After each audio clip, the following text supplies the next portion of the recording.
जिस मन पर शब्दों का आक्रमण हो, वो मन तो निरंतर ही खोज में खोया रहता है।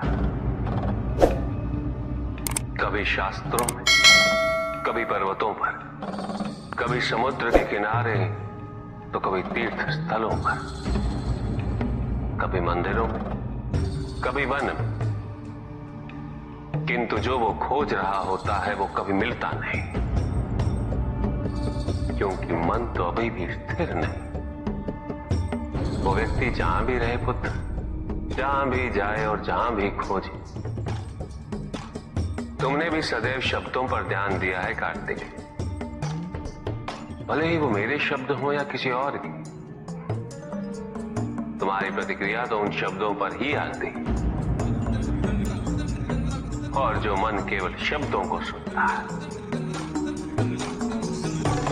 वो उसके निहित अर्थ से स्वयं वंचित रह जाता। शब्दों की सत्यता को समझने के लिए, उनकी अनुभूति के लिए, मन में शांति के साथ साथ रिक्तता भी अनिवार्य है, शून्यता भी अनिवार्य है। मन में इतना स्थान होना चाहिए पुत्र कि वो शब्दों के परे पहुंचने की यात्रा कर सके। किंतु मन कभी शून्य नहीं रहता, रिक्त नहीं रहता। वो सोचता है कि शब्दों का आधिक्य ही ज्ञान अर्जन है, शब्दों से ही ज्ञान है, इसलिए शब्दों का संचय करता रहता है। मन ये नहीं जानता कि परम ज्ञान तो शब्द अतीत है, एक अनुभूति जिसे शब्दों से बांधना असंभव है। शब्दों का अपना मूल्य क्या है कार्तिक? कुछ भी नहीं। जब भी कोई ईश्वर का नाम लेता है तो क्या ईश्वर मात्र एक शब्द में ही सीमित हो जाते? नहीं, यहां शब्द सत्य नहीं, सत्य है वो अनुभूति जो इन शब्दों में विद्यमान है। यदि शब्द ही सत्य होते तो मात्र भोजन कह देने से व्यक्ति की क्षुधा शांत हो जाती। इसीलिए महत्ता शब्दों की नहीं पुत्र, उस अनुभूति की है जो उन शब्दों से संबद्ध है। यदि शब्द नहीं भी होते तो वे ईश्वर अवश्य होते। यदि शब्द नहीं भी होते तो सुख और दुख की अनुभूति अवश्य होती, जल की शीतलता की अनुभूति होती, सूर्य की ऊष्मा और चंद्र की शीतलता की अनुभूति होती, प्रेम की अनुभूति होती। किंतु यदि अनुभूतियां ना हो तो शब्द निरर्थक है। शब्दों से तृप्त हो जाना ज्ञान का अंत है, अज्ञानता का प्रारंभ है। ज्ञानी वही है जिसके पास अनुभूतियां, अनुभव, और उसके लिए मन को शांत व रिक्त तो करना ही पड़ेगा पुत्र।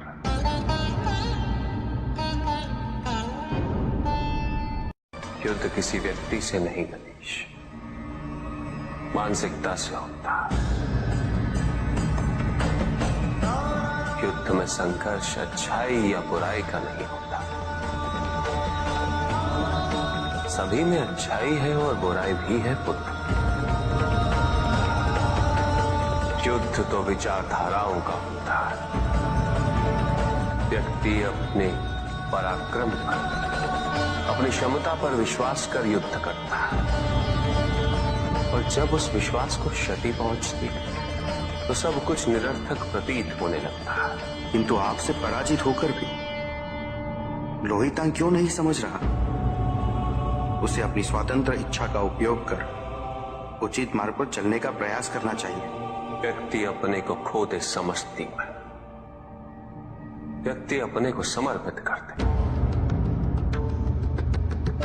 छोड़ दे अहंकार को, तो ब्रह्म की इच्छा ही पूर्ण होती है, और अभी भी वही फलित हो रही है। ऐसा नहीं है कि हम उससे भिन्न फलित करा लेंगे, लेकिन व्यक्ति भिन्न फलित कराने में लड़ेंगे, टूटेंगे, नष्ट हो। एक नदी में एक बार बाढ़ आ गई पुत्र। 2 छोटे से तृण उसमें बह रहे थे और उसमें से एक नदी में तिरछा पड़ गया और वो बाढ़ को रोकने का प्रयास कर रहा था। वो अत्यंत ऊंचे स्वर में कह रहा था कि नदी को आगे नहीं बढ़ने देगा। यद्यपि नदी तो बस बढ़ती ही जा रही थी। वो फिर ऊंचे स्वर में यही कह रहा था कि मैं इसे अवश्य रोकूंगा, यद्यपि रोक नहीं पा रहा था। नदी को तो उसके संघर्ष का कुछ भी पता नहीं चल रहा था, किंतु नदी को उसके होने या ना होने से क्या अंतर। उस कण के लिए तो यह अत्यंत महत्वपूर्ण था। उसका जीवन तो संकट में था। वो तो बस बहे जा रहा था। वो जहां भी पहुंचता, किंतु उससे पहुंचना तो संघर्ष करके ही था।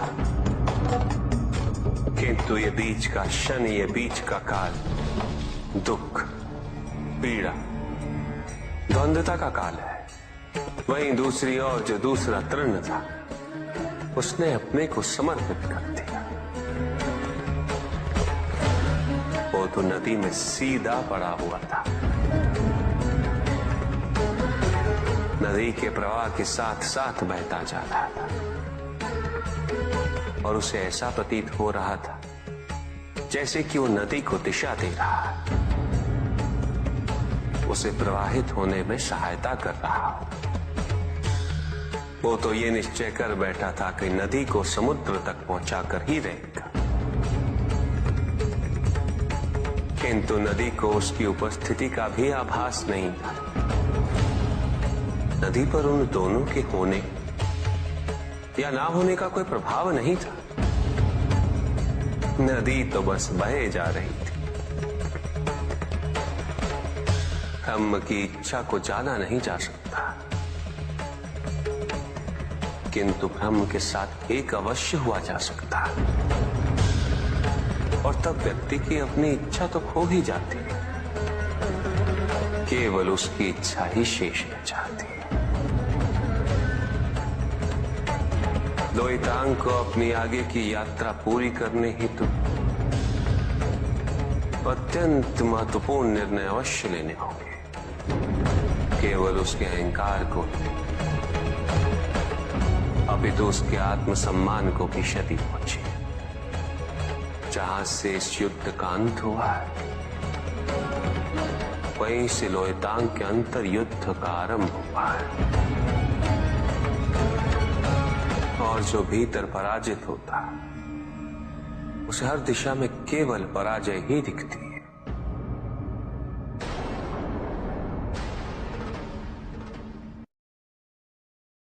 एक प्रश्न पूछ सकता हूं?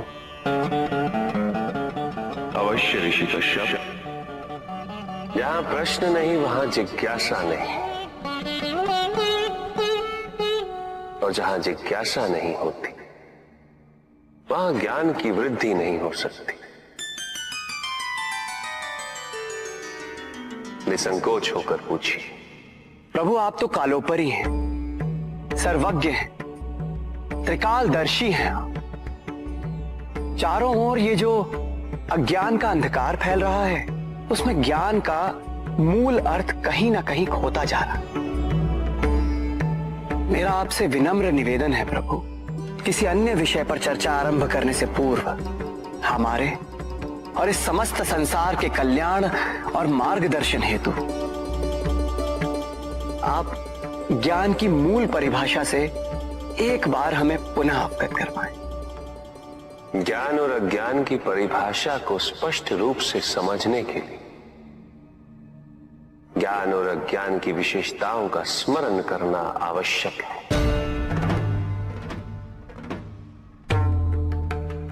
जिसके कारण स्वार्थ, विनाश, क्रूरता, अशांति और भय में वृद्धि हो।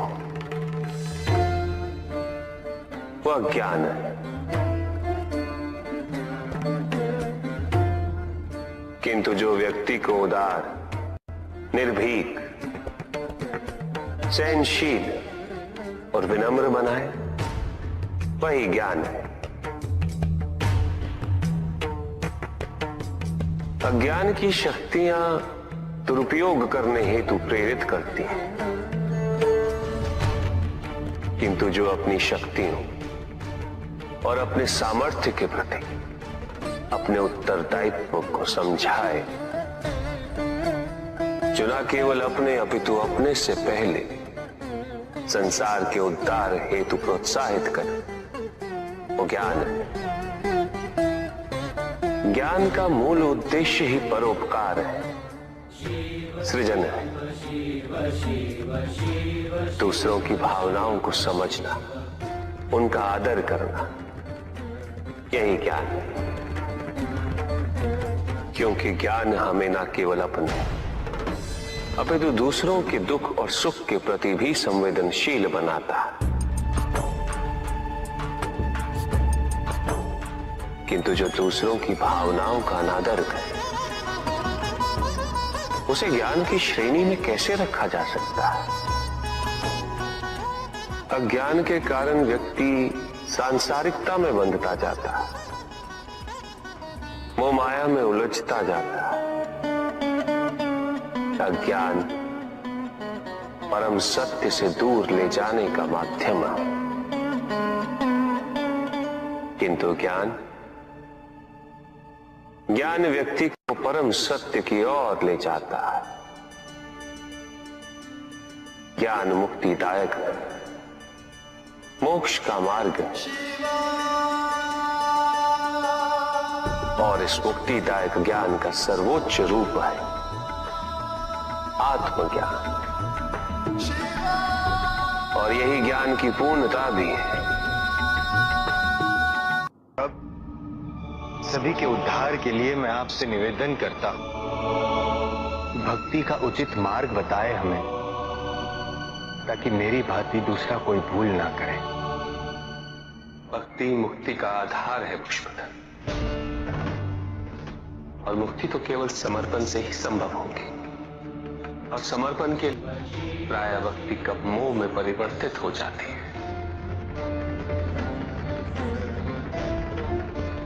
और ऐसे में पथ भ्रमित होना अनिवार्य है।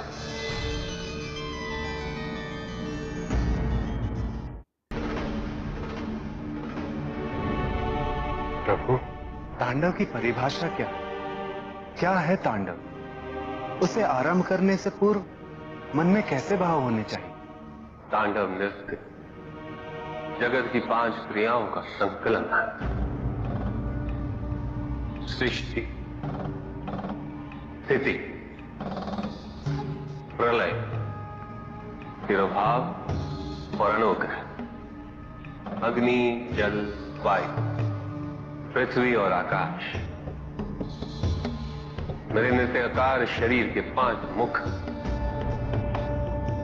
इन्हीं 5 भूतों से ब्रह्मांड का निर्माण होता है। पृथ्वी से सभी भूतों के शरीर बनते हैं, और उनका पालन जल से होता है, और संपूर्ण भूतों का अंत अग्नि से होता है।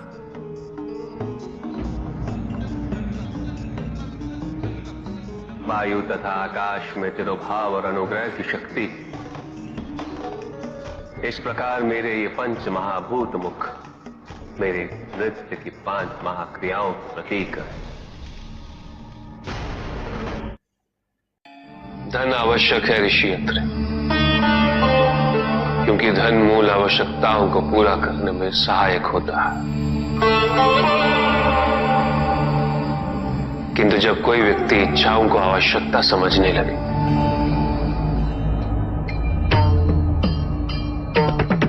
तो धन कितना ही क्यों ना पर्याप्त नहीं होता,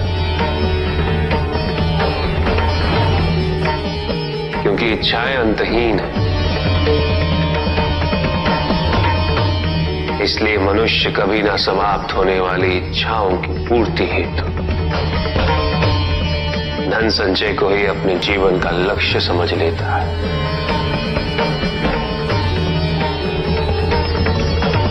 वो लोभी बन जाता है।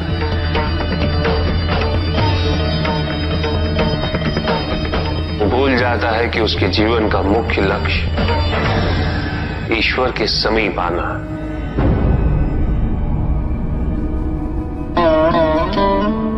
ऐसे लोभी व्यक्तियों को अपनी मृत्यु के समय भी यही दुख रहता है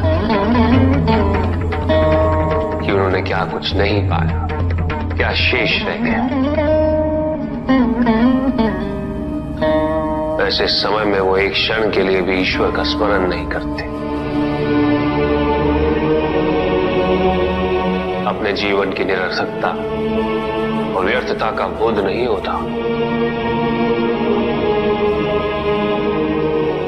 बिल्कुल चाहिए, धन चाहे कितना भी हो ऋषियत्र, मूल आवश्यकताएं तो केवल उतनी ही। तन ढकने के लिए वस्त्र, पेट भरने के लिए आहार और शरण के लिए भवन।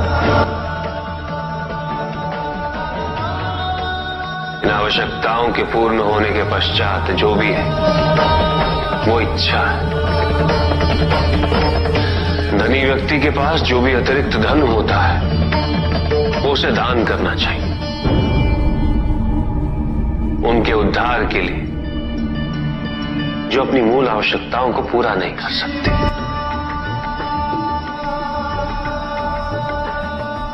ऐसा करने से संसार में समानता होगी, द्वेष नहीं होगा, सद्भावना बनी रहेगी। किंतु कुछ व्यक्ति इस तथ्य को समझ ही नहीं पाते। उन्हें अपने एकत्रित किए हुए धन से इतना मोह हो जाता है कि वो उसका एक अंश भी किसी और को नहीं देना चाहते।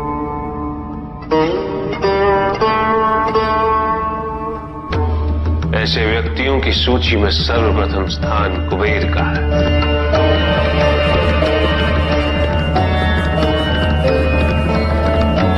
इस संसार में सबसे अधिक धन उन्हीं के। शक्तिशाली बनना अत्यंत कठिन है, किंतु उससे भी कठिन होता है शक्तिशाली बने रहना। और इसके लिए आवश्यक है कि हम शक्तियों से प्राप्त हुए उत्तरदायित्व का सम्मान करें।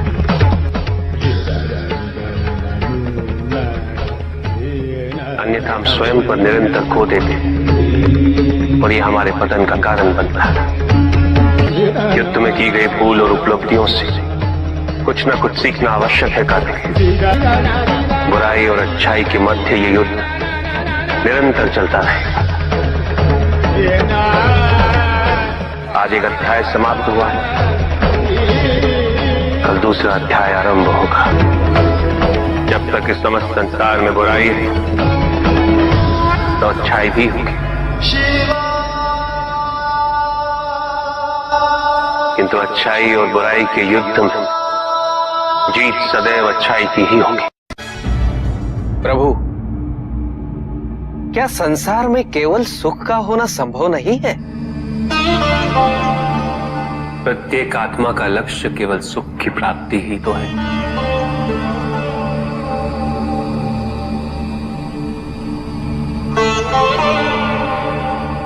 परमानंद की प्राप्ति, किंतु हम सुख नहीं, सुख को प्रदान करने वाली वस्तुओं को एकत्रित करना ही जीवन का उद्देश्य मान लेते हैं। ये समस्त संसार माया है, सब कुछ नश्वर है।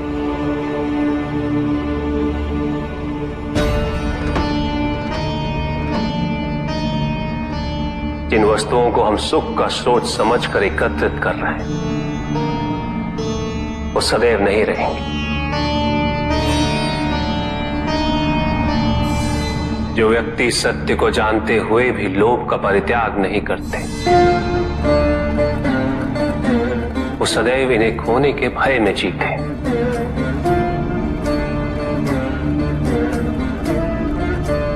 और जो व्यक्ति सत्य को जानते ही नहीं, वो अहंकार में जीते।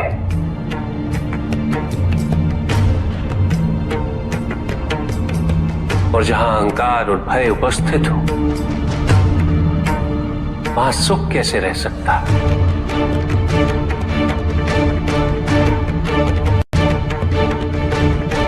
किसी को यह दुख है कि उसके पास कुछ भी नहीं, और जिसके पास सब कुछ, उसे यह दुख है कि पाने को कुछ शेष नहीं। सुख को हम स्वयं अपने दृष्टिकोण से परिभाषित कर देते हैं, जबकि वास्तविकता इससे भिन्न है।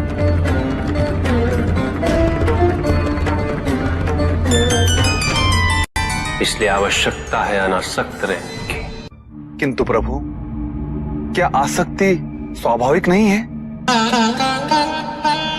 और दुख का मूल कारण भी तो यही है ऋषि भृगु। आसक्ति हमारे मन की शांति को छीन लेती, उसे भंग कर देती।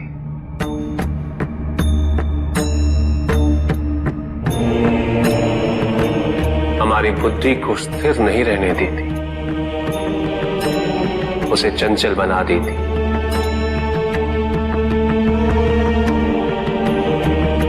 आसक्ति से प्रमाद की उत्पत्ति होती, प्रमाद मद होता है, और मद अहंकार का स्रोत है। और अहंकार पूर्णतः शुभता में परिवर्तित हो जाता है, अर्थात आसक्ति अशुभता की जननी। इसलिए अनावश्यक है। तो प्रभु, आसक्ति को अनासक्ति में कैसे परिवर्तित किया जा सकता है? और हम आसक्ति से कैसे उबर सकते हैं प्रभु? आसक्ति से मुक्त होना ही अनासक्ति है। आसक्तिहीन होने के लिए अपने और पराये का भेद मिटाना अनिवार्य है।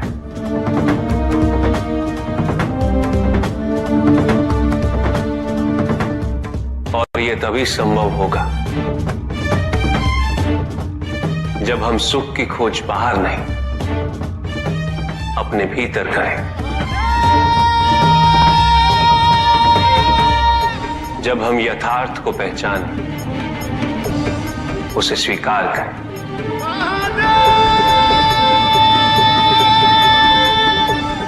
हम अपने सुख को सांसारिक तत्वों से परिभाषित नहीं करें। जब तक हम ऐसा करते रहेंगे, हम बंधते जाएंगे। जब हम स्वयं अपने भीतर झांकना आरंभ करेंगे, हमारी मुक्ति का मार्ग स्वतः प्रशस्त होता जाएगा। महादेव, आपने हमें दुख का कारण तो बता दिया। प्रभु, ये विवाह मुझे स्वीकार्य नहीं है प्रभु। मैं मेरे जीवन का प्रत्येक क्षण आपकी सेवा में समर्पित करना चाहता हूं। मैं नहीं चाहता हूं कि मेरा कोई भी संबंध मेरे भक्ति को विभाजित या बाधित करने का कारण बने। नंदी, विवाह तुम्हें मेरी भक्ति के लिए अयोग्य कैसे बना देगा?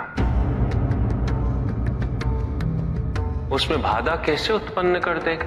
माता, आपके और प्रभु के बीच में इतनी चुनौतीपूर्ण स्थितियां उत्पन्न हुई, फिर भी आप दोनों स्थिर रहे।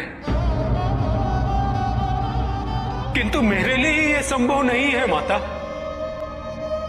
क्योंकि मैं अपने दायित्व के मार्ग में कोई भी विकर्षण सहन ही नहीं कर सकता। नंदी, मेरे एक प्रश्न का उत्तर दोगे? पहले तो तुम केवल मेरे प्रति ही समर्पित थे, किंतु अब तुम मेरे साथ साथ पार्वती की भी आराधना करते हो।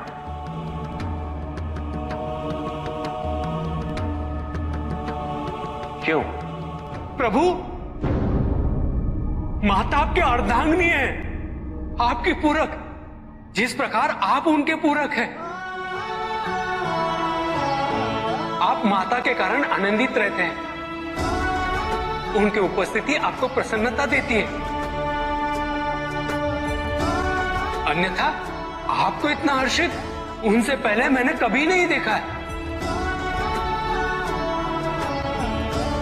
फिर कुमार कार्तिकेय का जन्म, अशोक सुंदरी का जन्म, और फिर हमारे गणेश का जन्म।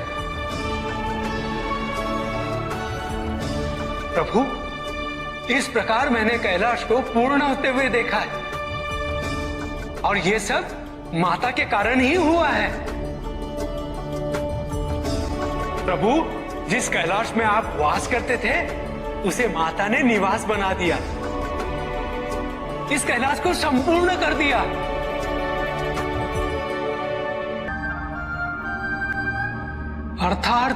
अर्थात व्यक्ति की पूर्णता हेतु विवाह आवश्यक है नंदी। जैसे स्वामी और हम एक दूसरे के पूरक हैं,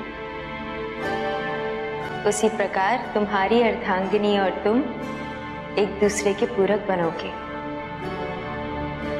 विवाहित जीवन की अनुभूति, परिवार का सुख,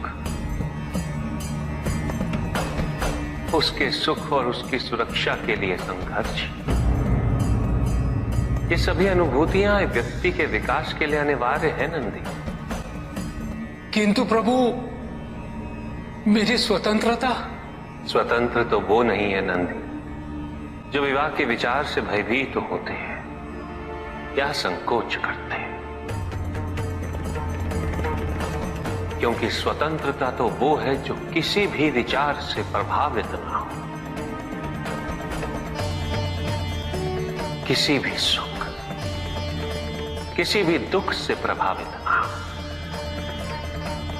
और जो व्यक्ति इतना तटस्थ हो, जागरूक हो, उसकी स्वतंत्रता को तो विवाह से भी प्रभावित नहीं होना चाहिए। और फिर क्या गणेश, कार्तिकेय और अशोक सुंदर, ये सभी विवाह उपरांत परिवर्तित हो गए? क्या उनका विवाहित होना उनकी भक्ति और उनके समर्पण में बाधा बन गया नंदी? उनकी स्वतंत्रता में बाधा बन गया? क्या अपने माता पिता के प्रति उनका प्रेम और उनका सेवा भाव घट गया नंदी? फिर मेरे एक और पुत्र को ये चिंता क्यों?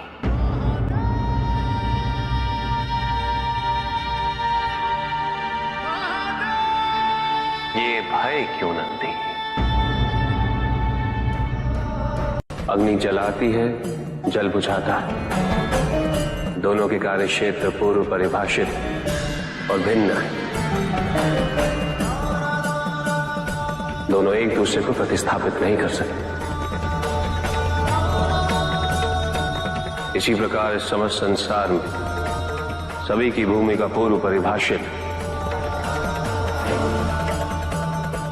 संसार की यही विविधता इसकी विशेषता भी है।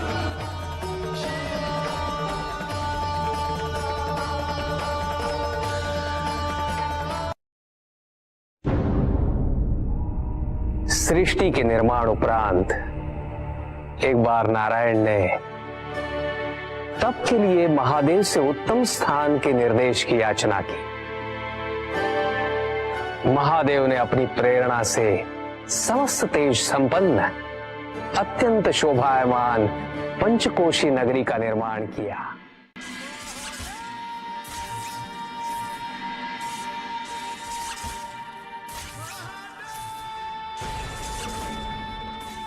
वहां उपस्थित होकर नारायण ने बहुत काल तक तपस्या की।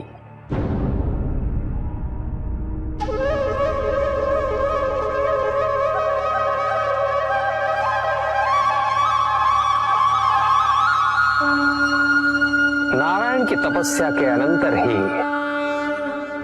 उस क्षेत्र में महादेव की कृपा से अनेक नदी नद सरिताएं उत्पन्न हुई।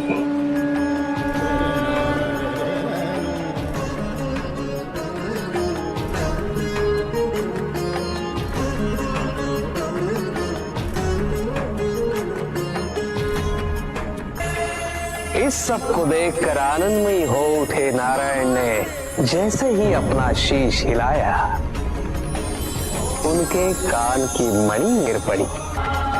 मणिकर्णिका के उस पंचकोश वाले विस्तृत क्षेत्र को महादेव ने अपने त्रिशूल पर धारण किया। महादेव ने अपनी शक्ति से उस पंचकोशी तीर्थ को सभी 14 लोकों से पृथक रखा और आगे इन सब से अलग उसको मृत्युलोक में स्थापित किया। नारायण की ये मणिकर्णिका हमारे द्वारा निर्मित इस विश्व में स्थान पाए और सभी जीवों को हमारी ओर लाने का साधन बने। महादेव, आपने कहा था कि आप इसे इस लोक में स्थापित करेंगे।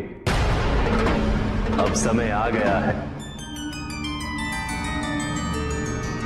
महादेव की कृपा से उस मणिकर्णिका का विस्तार पंचकोश तक हो गया। ये मणिकर्णिका पंचकोश की काशी बनकर इस पृथ्वी पर सदैव रहेगी। यह अविनाशी है, चिरकाल तक। सृष्टि के अंत के पश्चात भी इसका अंत नहीं होगा। ये भूमि मुझे सदैव प्रिय रहेगी। यहां तप करके स्वयं नारायण तीनों लोकों को प्रकाशित किया, इसीलिए ये मुझे अत्यंत प्रिय है। मैं इसे कभी भी नष्ट और विनष्ट नहीं होने दूंगा। ब्रह्मदेव, जब संसार के आवर्तन के पश्चात प्रलय आएगा, मैं इस काशी को पुनः अपने त्रिशूल पर धारण करूंगा और नवीन संसार में पुनः स्थापित करूंगा और यहां मेरा अस्तित्व सदैव रहेगा।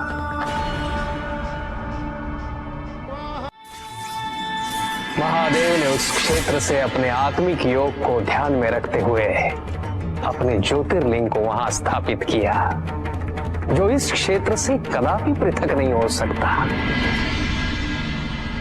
विश्व की स्थापना तो हुई, किंतु इस ज्योतिर्लिंग को आपने उस स्थान पर स्थापित किया है जिसकी ऊर्जाएं विश्व से परे। इस ज्योतिर्लिंग को विश्वेश्वर ज्योतिर्लिंग के नाम से जाना जाएगा।